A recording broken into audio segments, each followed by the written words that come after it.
Hey, my self-care buddies, how you guys doing? Today, I'm going to attempt to make a soap. Yes, you heard me. Maybe something like this. Hopefully, it's going to turn out to be something like this. But yes, I'm going to try. And I've made soap once before on this channel, you guys know. And I'm going to use my tea tree oil once again from I think it's Oils.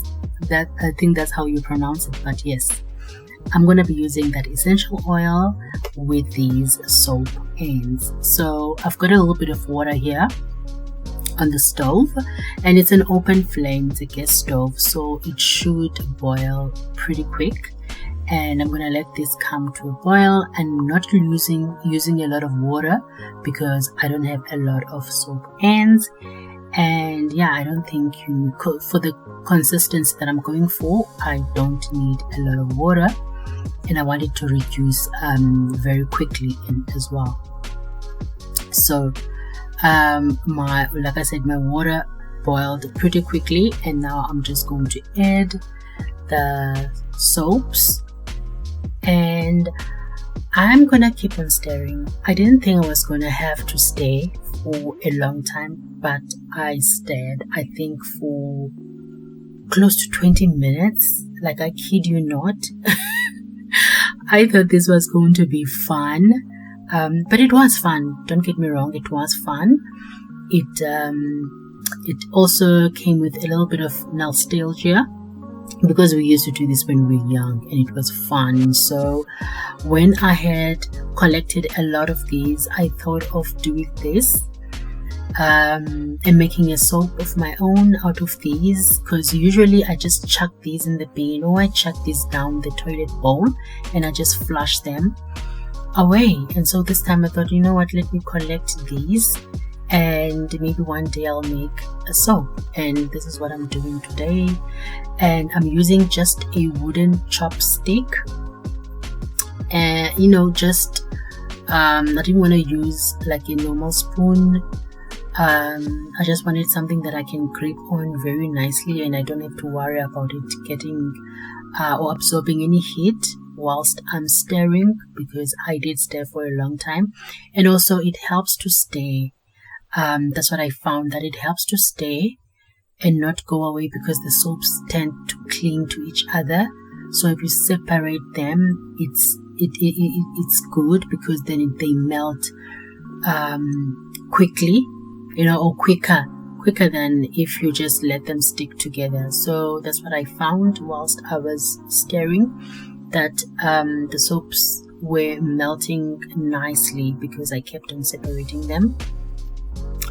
And as well as basically that's it. That's why you need to keep stirring, so that and also you need to keep the heat on high, so that it helps also with the soap melting as well. So that's why I kept the heat on, and I kept on stirring.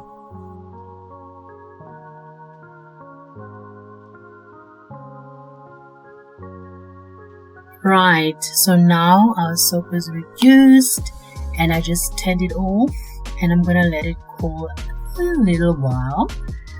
And yeah, it is actually the kind of consistency that I wanted. It's nice and thick, and as you can see, there are those stubborn little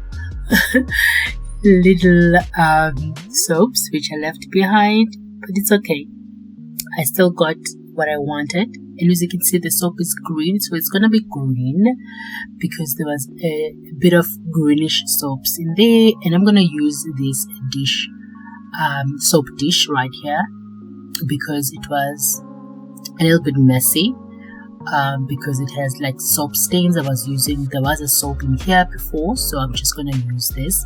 And plus, I like the shape, so I want this kind of a shape, and I'm gonna use this spatula just so it can catch any residues. Obviously it won't catch any bubbles, I'll take those out later, but any residue, any soap that will be caught whilst I am pouring this or transferring this into a soap dish. So that is what I'm doing right now. And there was a little bit of this soap water left, and so I'm gonna use the other part of the soap dish to pour the rest of the soap water. And yeah, so like I said, I'm using these because I like this shape. And yeah, basically this is how it came out. Greenish. I'm not mad about the color, and I didn't want to use any food coloring. I just left it the way it is. So yeah, that's what I'm doing now. And as you can see, it's catching a lot of this residue kind of a thing, and then the rest of the small little soaps are left in the pot. So that's pretty good as well. As you can see, I'm just gonna put this back in the soap dish, which is here in the bathroom, because I think my mother-in-law likes to use this as well. She likes to do this as well. And as you can see, there's a little bit of froth that is visible on these, but it's not an issue. I'm going to use a spoon just to take this out, and they were already the soap was already like cooling down, but I did open the window, as you can see, just for it to cool down before I put it in the freezer, because I don't want to put it in the freezer right away while it was still hot.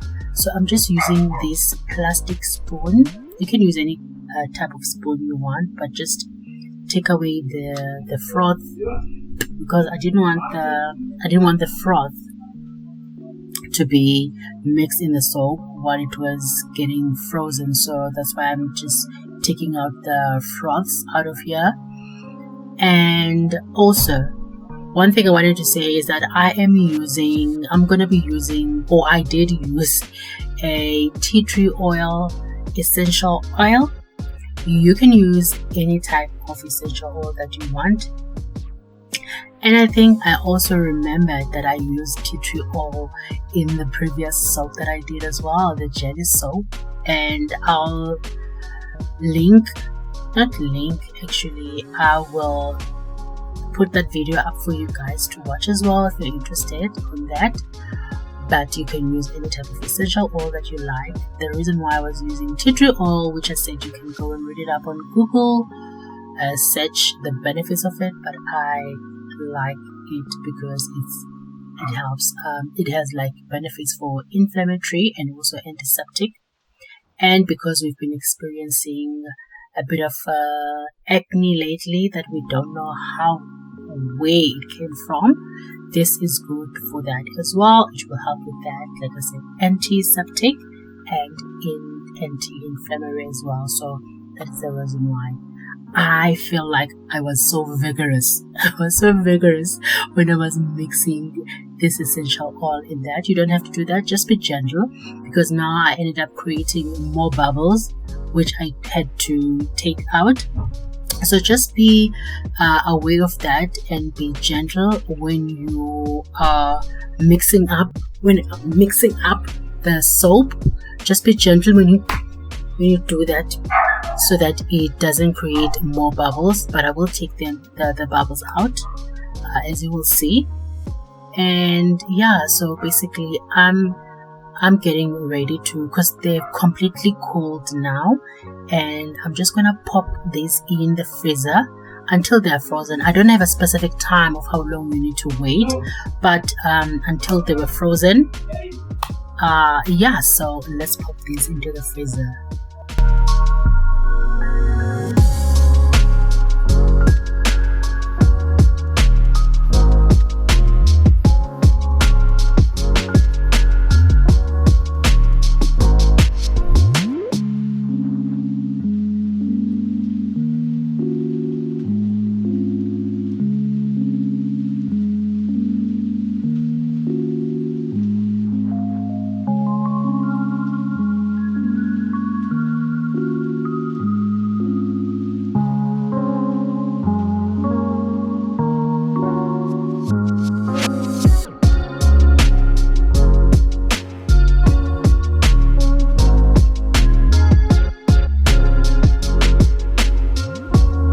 the soaps are done, and I think they came out perfectly and so nice and cool as I was touching them. And now I'm just popping them out of the soap dish, and yeah, they don't look so bad at all.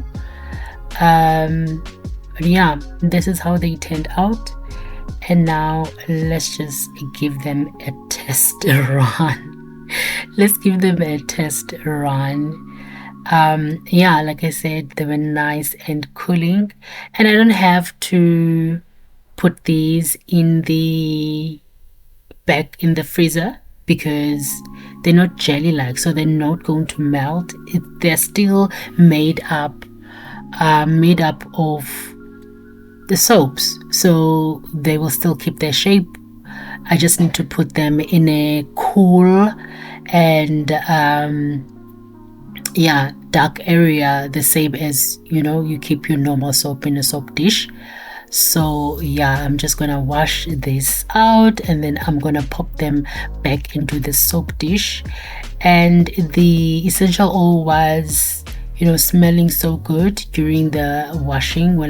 You can add more actually, not only 10 drops. You can add more if you want that essential oil smell to be concentrated or come out a bit more, because also the soaps, remember, they have their own scents, and those scents have been made now into one scent, and so the essential oil is the additional scent if you like. So you can add more, maybe 15 to 20 drops if you like, but yeah, 10 was enough for me and it was good. So yeah, I'll catch you guys on the next video where I use the soap in the shower. Thank you so much for watching. Bye for now.